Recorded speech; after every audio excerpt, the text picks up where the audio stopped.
created this class as a quick, half-hour, just short intro to what you need to know about title. The world of title can get really complicated, and as an agent, you don't need to know everything, but just to be able to answer some simple questions or to guide your clients on why title is needed and what this process can look like for them.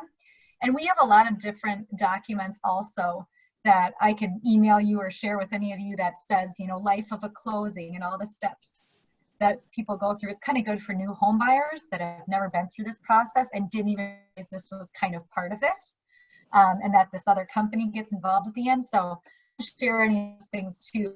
You can just reach out to me and I can email any of that stuff. Okay, so today we're just going to quickly go over who we are, what is title, just the short and sweet of it, and the title process. So Minnesota Title has, even though we, as a company, it's kind of been around for years, but it has switched ownership. And so for the past few years, it has been Minnesota Title. And we have really built it into a great company that's combined with people that have come essentially from the world of title. So kind of just like real estate, how people will switch brokerages and stuff, title's the same way. So some of these people were independent closers. Some people were processors for different companies. We have in-house examiners and an on-staff attorney, Randy, who's been doing this 40-some years, so he's super helpful and knowledgeable and gets back on questions right away. So our combined team is awesome. It feels like a big family that came from a lot of different places. So the things that I feel make Minnesota Title special are specific teams. And like you kind of mentioned, I like to set agents up with two people that they will always deal with, which is the coordinator and the closer. And we have different coordinators and closers within our different locations, but just like anything else, they will travel where they need to. And especially with all the changes that have happened now, we've had to get creative with some different kinds of closings to make them happen. But I like it that you're just dealing with those two people basically. And of course, people have vacation and get sick, but if there's ever a fill-in for the closing, we'll do an introduction via email so you know who to expect, because you don't want to be at the closing and wonder who people are. You kind of want to make it seem like you've been working together and you have a good relationship going with this company that people are closing with. And so our multiple locations are, well, we've got up to Otsego, we're in Woodbury, Minnetonka, Coon Rapids, Maple Grove, Uptown, Northeast Minneapolis, and Edina, Roseville, Eden Prairie, and Mendota Heights. And sometimes if we do feel there's potential for some good business elsewhere, or somebody really wants us to locate somewhere else, we do consider that. It's pretty easy to set up an office. It doesn't have to be big. And a lot of people right now too are working remote and traveling a lot. So, and then of course, at the end of the day, the goal is to have a smooth closing. We don't like to have any hiccups. We like to have communication throughout the entire process so that when the close happens, you can feel confident that your clients chose the right title company. So our inspiration is, yes, we do strive to keep the family vibe tight. You guys probably have a personal Facebook group for your kind of company. We have the same thing where we get to know each other a little bit better on a personal level, because everybody's independent in this business and in different locations. And some of our coordinators actually work out of state even, which is possible to do so. And so just to know who those people are that you're working with and keeping good communications, I think that people work better together also when you know a little about their personal side. So what is title? So simply stated, title is the legal way of saying you own a right to something. So for real estate purposes, it refers to ownership of the property, meaning that you have the rights to use that property. Just like if you have a title for your vehicle, that's your vehicle, you have the right then to sell it. And so with real estate, the title may be a partial interest in the property or a full interest. However, because you have the title, you can access the land and potentially modify it as you see fit. Title also means that you can transfer that interest or portion that you own to others. However, you can never legally transfer more than you actually own. So both property deeds and titles are the same thing, but actually two separate legal concepts.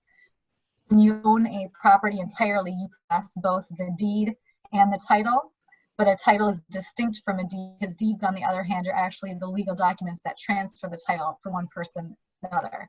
Sometimes the deed is referred to the vehicle of the property interest transfer.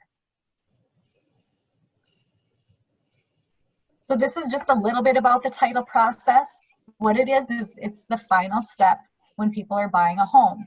So once that purchase agreement is signed, then we handle the transaction up to the closing. So as an agent, you have your completed purchase agreement and agent worksheet, which is something we can provide. It basically is filling in all the information that a person needs. Who are the buyers and sellers, the contact info, what is the commission splits, all these little things that we need to know, because we put all the numbers in to make the final closing disclosure happen. So the more information you can give us up front, the better. Then we don't have to go back and forth asking all these questions. And I'm sure you guys deal with certain things too, where you're only getting partial information and you're not a mind reader. There's some people that will send over just an address and a sell date or something. We don't know who the buyer is, nothing. And I mean, it's kind of funny. So it's like, just fill out the agent worksheet, which we provide. And once we have all that information, then we can move from there. And the coordinator will open up the order, assign it a file number, and then they order an assessment search, which is basically a property search and a plat drawing of the property. And so the main thing that we do is researching that title history. So there's a lot of importance that goes into a title search. There's many defects that can affect the validity of a property title transfer and prevent an owner from receiving clear ownership. So when we talk about clear title, it basically means to remove any clouds or defects that affect it, so that it becomes like a clean slate for the new owners. And some of these defects can include unsuspected heirs to the property, various liens against the property for work performed, such as adding a deck or roofing repairs. Like, those invoices are going to follow the house, not the owners. So you got to make sure all that stuff is cleared up.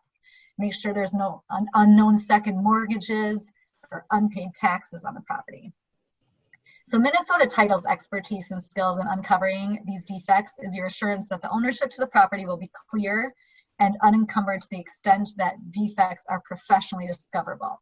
So there are defects that are not reflected in public records, which is why everyone who owns a home needs to have title insurance to protect themselves against risks that were not discoverable. And so basically then, all that title work started, and that, well, the abstractor goes over the county records, pulls all the info and things like that. And then once we clear that title, we do schedule the closing with all the parties involved, and then we provide the title insurance, which we'll go into a little bit more about that. And then the closer is the one who will explain all the documents to the buyer and seller, notarize the signatures, verify the funds, and obtain the final approvals. And checks are cut and dispersed at the closing table, and we prepare and send a signed loan package per the lender's instructions to them. All invoices get mailed, wires get sent, and everything that we need to do. And then we go and record that at the county of the property. So we'll go over some interesting title issues that can happen. And we do have a document that has 70 different ways in which you can lose your home. So if anybody, is ever uncertain about if they should get title insurance, you need to only have a couple stories to tell them, and they'll know that it's definitely necessary. So just some of them, we got the delinquent property taxes, IRS liens, divorce. So divorce can be tricky when because it results in a division of all the couple's marital assets. So when people get divorced, they need to figure out what they're going to do with this house. And one of the things that's really easy is to have what's called a quitclaim deed. And it's basically a legal document that transfers ownership of property from one person to another, where both parties are already kind of aware of this house and the issues that it might have. So it basically forgoes all the other paperwork that can be involved with title issues, and it just transfers the name over. So that's a nice way to do that. Some other issues that come up are unpaid child support. Placing a child support lien on a property can be a common thing. And those child support liens have to be paid off or released before the parent can sell the property. So a lien in Minnesota can automatically be placed on a house for past due support of $500 or more. And usually the custodial parent will file a lien within the same office where the property is registered or recorded.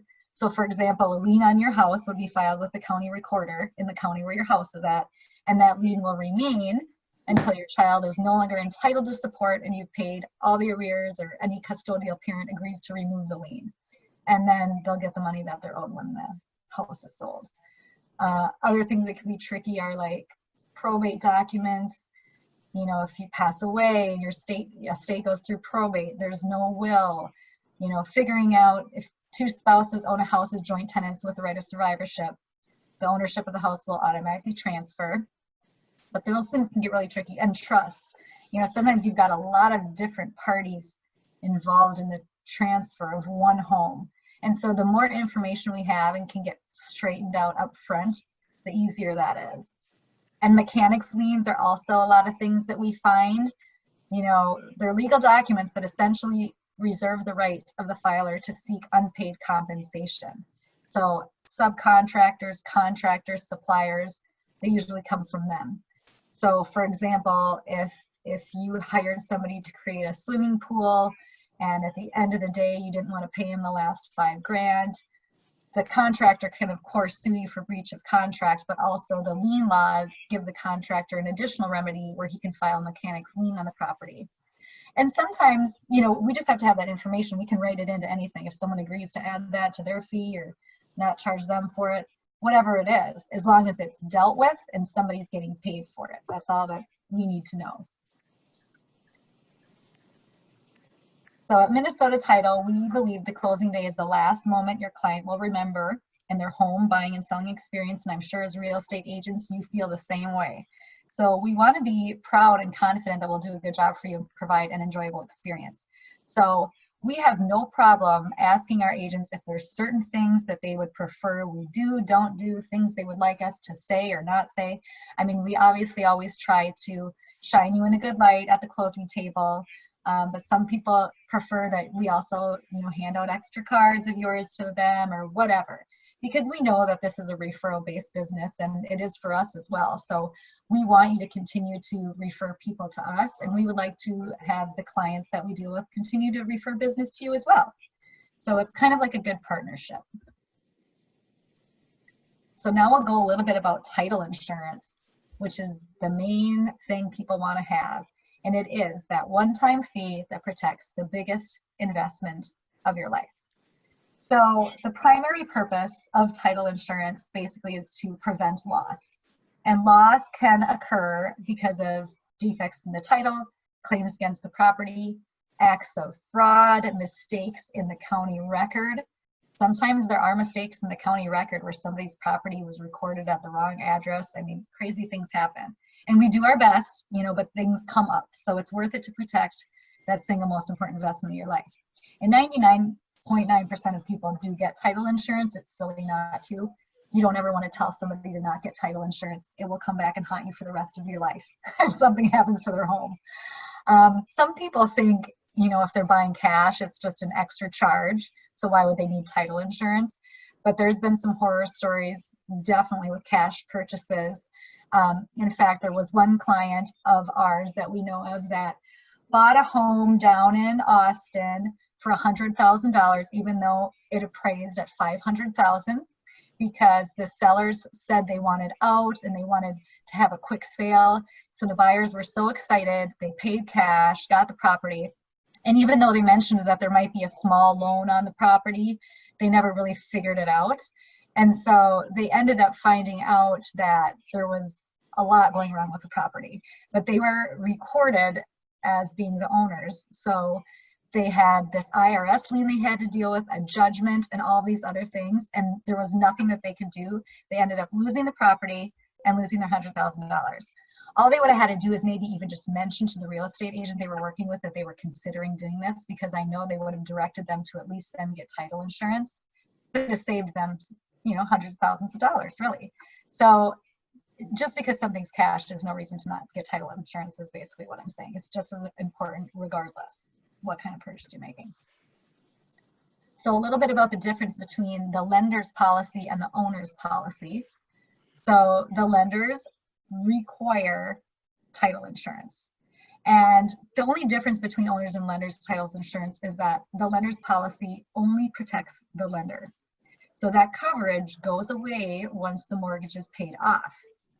And of course, like I said, some defects in title can't be detected during our document search. So the owner could suffer considerable financial loss or loss of the property, which is why they need to also have their owner's title insurance policy.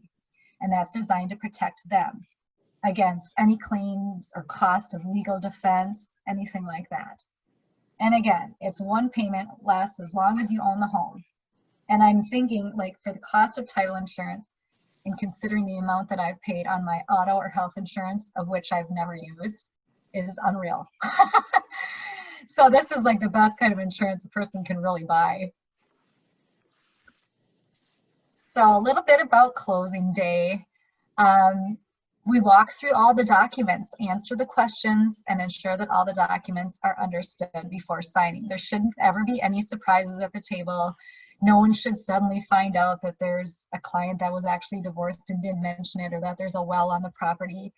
And the final numbers of who brings what and how much is expected to be given should have already been known via email.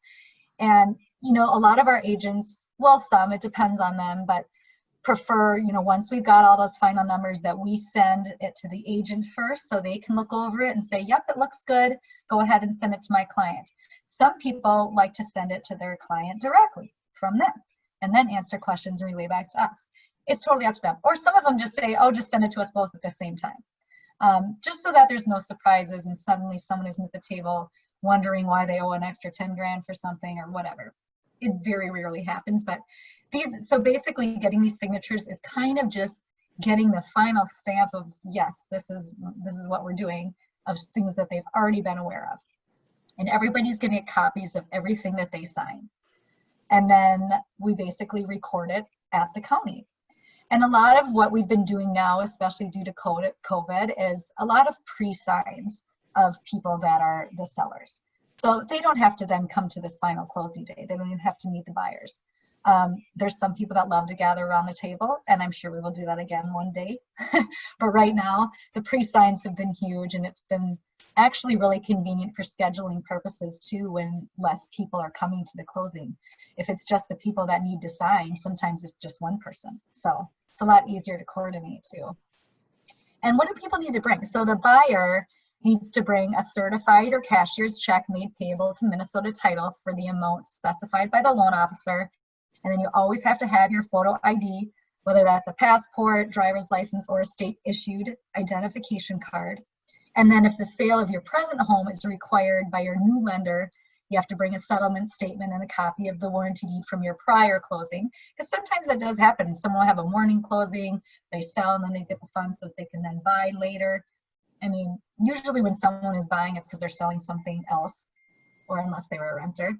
And then as a seller, again, you need the photo ID, got to bring the keys, the garage door openers, anyone that is required to be at the signing. Remember, in the state of Minnesota, it takes, you know, 1 to buy but 2 to sell. So once you're married, you both got to sign.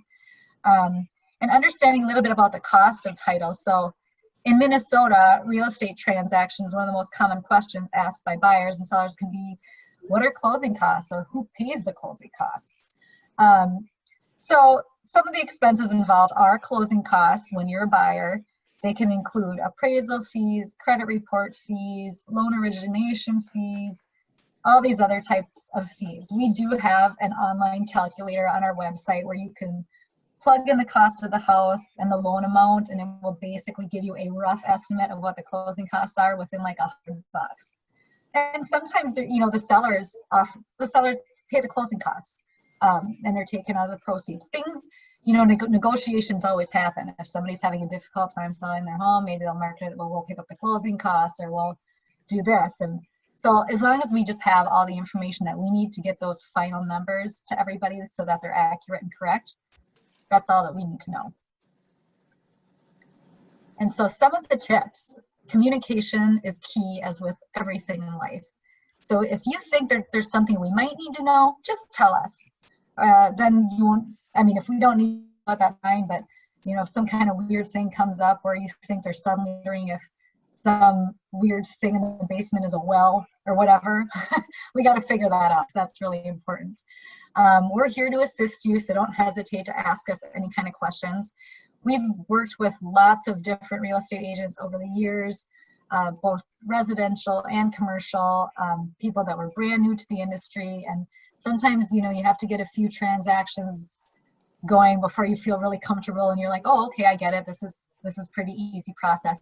It actually is very easy because, I mean, you kind of hand it off to us once you're done with that whole purchase agreement part and we have all the numbers. And then, you know, if you can let us even know ahead of time if there is a for sure closing day they have in mind or certain days or times that do or don't work, because the better it is for us to schedule that on the calendar then and make sure everybody can come. And right now it's just the people coming to the signing that have to sign, so it's a lot easier to schedule. Minimizing scheduling on Fridays and last day of month. It's just, especially in the summer, everybody wants to close on a Friday. They want to move on the weekend.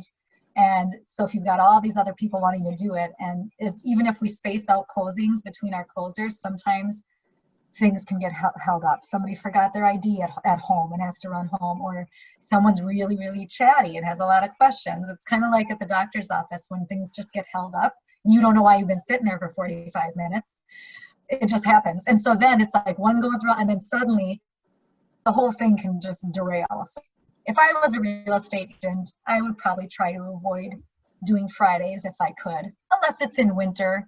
And then of course, we do have the remote thing coming soon. So I'll talk a little bit more about that later, but then it won't be such a big issue either.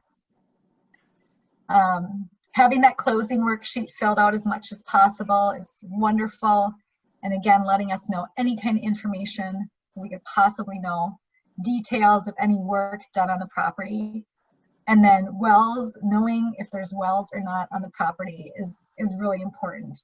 When you own a home, farm, or any property sold in Minnesota, it is required that you disclose how many wells are on the property, if there's wells on the property, and what function they're in.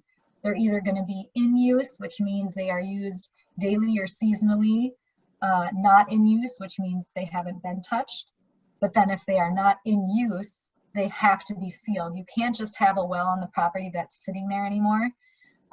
There's been water contamination, these wells are filled with debris, and the proper company has to come out, clean it out, fill it with a specialized grout material, and give you a certificate that says it has officially been sealed.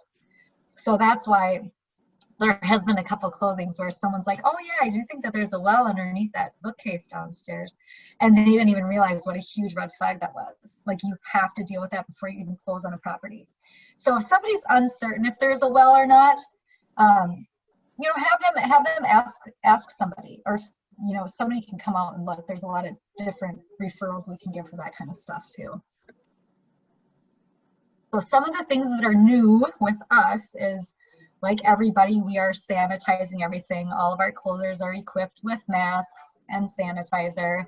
And I'm sure, as you guys realize too, everybody's kind of at a different opinion about this, different comfort level. So we're very sensitive to how people feel about it. If they don't want us in the room at all, we are fine with that. We have done closings where we've made a copy box for us, a copy for them, and done it over the phone through a window, or, you know, whatever they really prefer, we can kind of do. We do have a location in Wayzata that's kind of, I mean, you can essentially do a drive-through. It's not like it's set up as a drive-through, but there is a window. But, you know, whatever we have to do to make it happen. Coming in July, which is what I'm really excited for, are what's called RAW closings. And so that stands for Remote Online Notarization. So similar to what we are doing right here, right now, will be a recorded closing. And there will be a three-part identification process where they have to show their ID, answer some private questions to verify that it is them. And then the whole thing will be closed online with their signatures and everything. And then that video will be sent to the county for recording and kept on file for 10 years. So even though this has been legal since 2019 in Minnesota, nobody's really had a push to do it until now with this whole COVID thing. And I think it's similar too with Zoom meetings or doing videos or figuring out a way to do things. And this is a huge benefit, not just for times of COVID, but we're in Minnesota, and if the weather's really bad or there's a storm warning, you don't have to cancel the closing. You can still get it done. Sometimes there's people that are traveling, you know, in Florida for the winter or whatever, but they still want to close on their home here. They can do it now through the computer. And you know, some real estate agents absolutely love this idea because they still will go to the final walkthrough maybe with their clients and take a photo in front of the house and stuff like that. So that was kind of their touch point. But then just the signer, the buyer will go to the closing. And then some people say, I don't like that at all. I love sitting at the table. And we can still do those too. So it's not meant to be a replacement, but it's another option. And I think we need to have that. As you know, millennials too, sometimes, I mean, the idea of putting a pen to a paper just feels old fashioned. And you've got all these big copies of documents, which now it'll just be a recorded video that you keep. So I think that coming is going to be awesome. And I'm going to do a little class on that too, just letting real estate agents know what they need to know about it and how to offer it to their clients as a good option for a closing. And I just asked that question too, like, because, you know, everybody's made some sort of changes to their business lately to adjust to the new normal. And another thing, which I just found out today, so I'll mention right now, is we are going to be getting Marky Lemons, which I don't know if people know who she is, but she is a phenomenal real estate coach. And she is going to be doing a webinar that we are going to be sponsoring, and we're going to be offering it free to all of our clients. So I'll offer it to your office too. And she catered it to be called You Are Essential Now. It's going to be about ways where people can get free leads. And she's going to talk about how to pivot your business with the changing times. And she's had a lot of great reviews, and so I'm really excited. And that's going to be coming, I think, July 16th. So I'll send you information on that when we have it too, and probably share it to the Facebook page. I think the more tools that we can offer the agents that we work with, the better, because their business is our business, and we like to think of ourselves as all one big team. So this is the Otsego team. So Chelsea is the closer, and she's been closing for many years.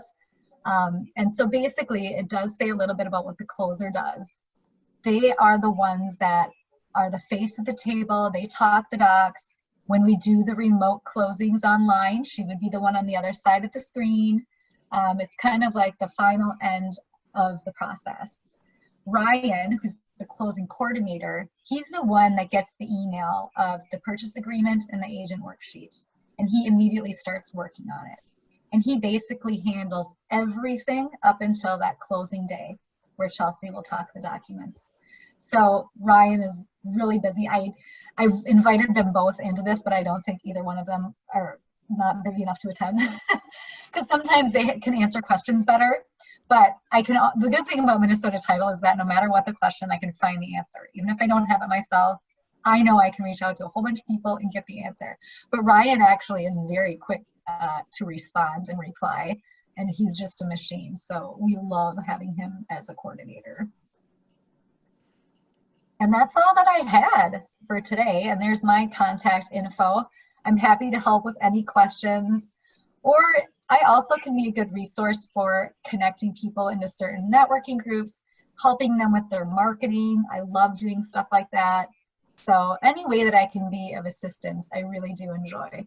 And if you don't follow our Facebook page, look up Minnesota Title and follow it on Facebook. We have different contests going on at different times. So for this month of June, if you check in to our Minnesota Title Facebook page, or if you even tag us in a post, like love working with Minnesota Title, whatever, you're automatically entered into a contest to win a $100 Amazon gift card. And surprisingly, there's only a few contenders right now. So everybody should be tagging us in their posts so they can get in the drawing.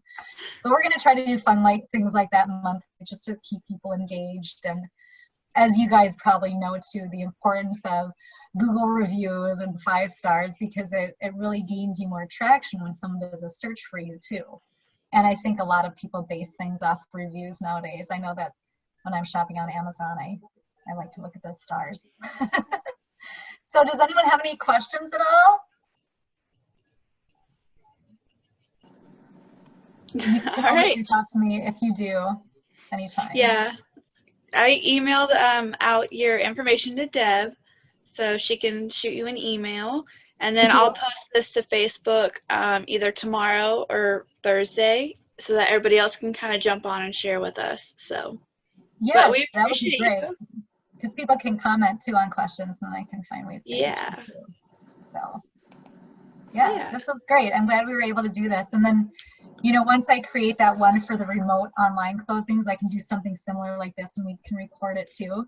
Yeah. Just info that agents need to know about it, because it's a brand new thing for people, and a lot of loan officers weren't doing it previously, and now they kind of have to. So now that they are on board, it's easier for us to do it, because a lot of the time certain companies didn't offer it. Well, then we can't close that way. So